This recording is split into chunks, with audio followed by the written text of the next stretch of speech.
Here's a little video of this old air compressor over here.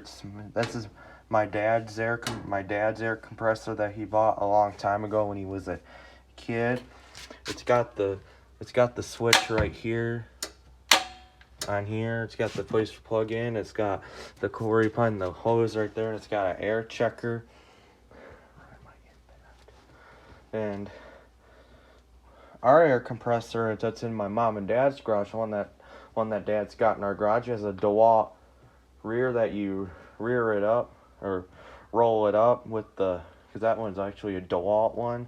Maybe this air compressor would have a DeWalt roll up, but this one won't really have one very well. So, and this air compressor is old. I'm not allowed to run this thing unless my dad is here.